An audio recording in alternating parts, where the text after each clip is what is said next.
Selamat datang di siaran gaib. Fokuskan pandangan kalian dan jangan geser layar. Sebelum kita membuka gerbang cerita kali ini, jangan lupa like, komen, dan subscribe.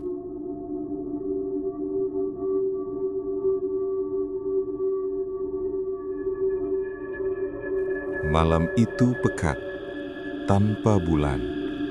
Langit di atas desa Sembiran, Karangasem, terasa seperti kain bludru hitam yang menelan cahaya. Di sepanjang jalan desa yang berkelok dan menanjak menuju permukiman utama, tak ada satupun lampu penerangan jalan yang menyala. Hanya suara jangkrik yang sahut-sahutan dan desiran angin dari ladang jagung di kejauhan yang memecah keheningan. 5 orang bapak, yaitu Bapak Made Raka, Bapak Nyoman Sudirta, Bapak Ketut Dana, Bapak Wayan Pasek, dan Bapak Gede Semara berjalan kaki pulang dari Sangkep, rapat di Balai Banjar. Mereka semua membawa senter baterai yang sinarnya menari-nari di tanah berdebu, menciptakan bayangan panjang yang bergerak-gerak seperti hantu. Aduh, tiang sampai kering tenggorokan ini membahas urunan pura dalam tadi. Keluh Bapak Made Raka yang berjalan paling depan sambil menyeka keringat di dahi dengan punggung tangan.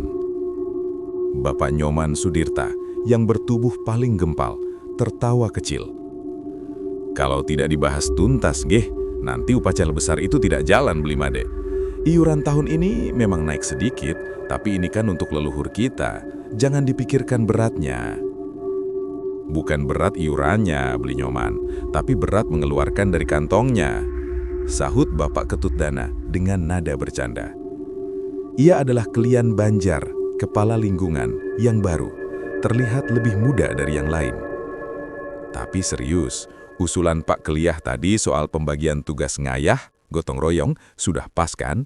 Jangan sampai ada yang merasa disisihkan. Sudah, Bli Ketut, sudah adil.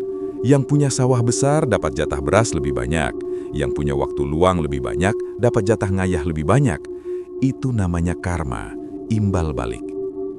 Setuju, Bli Gede. Kita orang Bali harus selalu menjaga keseimbangan. Timpal Bapak Wayan Pasek sambil membetulkan letak sarungnya yang agak melorot. Asal jangan sampai ada lagi isu di Banjar sebelah yang iurannya dipakai main judi, nah. Tawarnya menyebar di antara mereka, sedikit meredakan ketegangan dari berjalan di kegelapan. Omong-omong soal Pak Keliah, kata Bapak Made Raka, mengalihkan topik ke salah satu tokoh senior desa yang rumahnya sebentar lagi akan mereka lewati. Apa beliau sakit ya? Dari tadi Sangkep beliau diam saja, tidak seperti biasanya yang paling kritis soal anggaran. Bapak Ketut Dana mengangguk. Iya, beliau agak pucat. Tadi saya sempat tanya, katanya beliau kurang enak badan. Mungkin karena cuaca akhir-akhir ini yang tidak menentu. Semoga saja cepat sembuh. Beliau ini salah satu panutan di desa kita, ujar Bapak Nyoman. Mereka berlima kini berjalan sejajar di pinggir jalanan aspal yang mulai retak. Sinar senter mereka membentuk lingkaran cahaya kecil-kecil di depan kaki mereka. Mereka berbelok di tikungan pohon beringin tua yang dikenal angker, tempat di mana warga selalu mempercepat langkah. Di sanalah rumah Babak Jero Kelih berada, sebuah kompleks rumah tradisional Bali yang besar dan tampak suram, dikelilingi pagar batu tinggi. Lihatlah, Bli Made, rumah beliau itu besar sekali, tapi entah mengapa terasa dingin sekali kalau malam, bisik Bapak Wayan Pasek. Tiba-tiba, Bapak Made Raka yang posisinya paling depan mengangkat tangan, memberi isyarat agar yang lain berhenti. Shh, coba dengar, bisiknya, suaranya tercekak. Semua orang berhenti seketika. Mereka menahan nafas. Hanya suara nafas berat Bapak Nyoman Sudirta yang terdengar. Ada apa, Bli Made? Jangan menakut-nakuti begitu, protes Bapak Ketut Dana, meskipun ia sendiri mulai merasakan bulu kuduknya berdiri.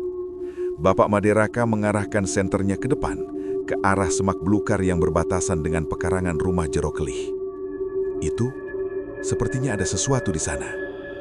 Kelimanya memfokuskan cahaya senter mereka ke titik yang sama.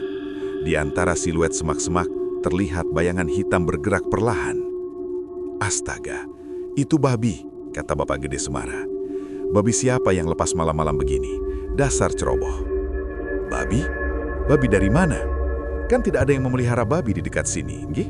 tanya Bapak Wayan, berusaha mengingat-ingat. "Mungkin dari Banjar sebelah yang lepas dan tersesat," duga Bapak Nyoman, mencoba berpikir logis.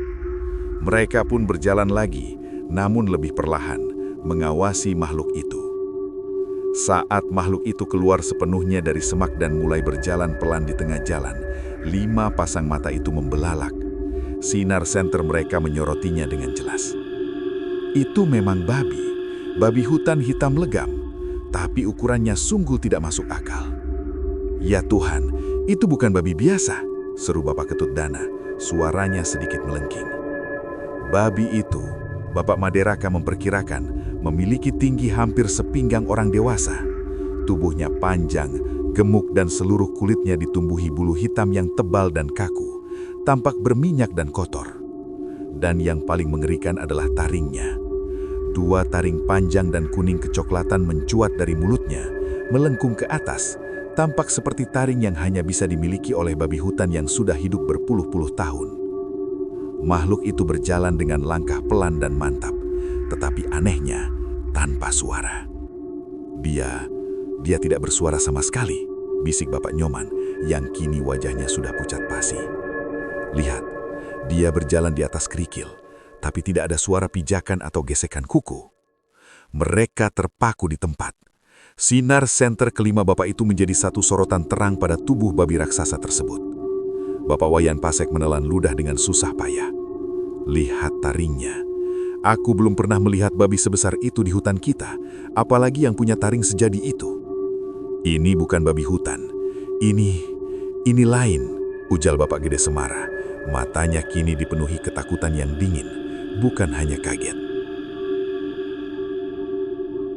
Babi hitam raksasa itu berhenti sejenak, tepat di depan gerbang kayu rumah Jero Keli. Ia mengangkat moncongnya sedikit, seolah mencium udara, sebelum akhirnya bergerak lagi tanpa mengeluarkan gengguran atau suara sedikit pun. "Dia menuju kemana?" tanya Bapak Ketut Dana. Suaranya tertahan. "Ke rumah Pak Keli. Dia masuk ke pekarangan beliau," jawab Bapak Maderaka yang kini menggenggam erat senternya sampai buku jarinya memutih. Makhluk itu kemudian menghilang di balik gerbang yang seolah terbuka sedikit, entah bagaimana. Para bapak itu yakin mereka tidak melihat Jero Kelih atau siapapun yang membukakan gerbang. Makhluk itu hanya lewat, dan gerbang itu seolah menyambutnya. Mereka berdiri dalam keheningan yang menyesakkan, merasakan hawa dingin merayap dari kaki hingga ke punggung. Bapak Nyoman Sudirta memecah keheningan dengan suara gemetar. "Blimade, itu bererong kan? Aku pernah mendengar cerita itu." Bapak Maderaka yang paling tua menghela nafas panjang. "Aku tidak mau mengatakannya, Bli Nyoman, tapi ciri-cirinya persis. Babi hitam besar berkeliaran tengah malam tanpa suara dan menuju ke rumah orang. Bererong, entitas yang dipakai oleh orang untuk pesugihan yang menjelma babi besar dan menghisap energi atau harta dari korbannya." Bapak Gede Semara menambahkan, suaranya kini kembali normal, namun penuh kengerian. "Aku kira itu hanya cerita orang tua." Bapak Wayan Pasek yang kini gemetar berkata, "Tapi Jero Kelih, beliau orang terpandang, salah satu penyokong dana pura dalam terbesar. Mana mungkin beliau memelihara bererong?" "Justru itu Bli Wayan," balas Bapak Ketut Dana mencoba berpikir. "Kalau dia punya harta sebanyak itu dan dia tampak sakit belakangan ini, apa jangan-jangan..." Ia tidak melanjutkan kalimatnya.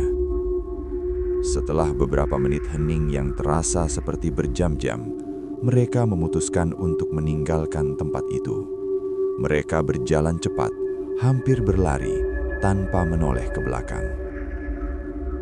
"Kita lupakan saja apa yang kita lihat malam ini," kata Bapak Maderaka tegas setelah mereka berjalan cukup jauh dari rumah Jerokli.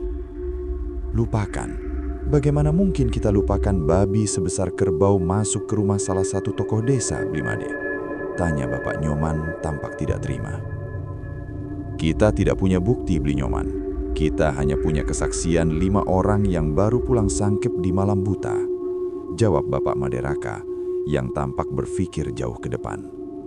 "Kalau kita bicara sembarangan dan ternyata itu memang babi hutan yang tersesat, meskipun kemungkinannya kecil, kita akan dianggap menyebar fitnah ke Jerokli.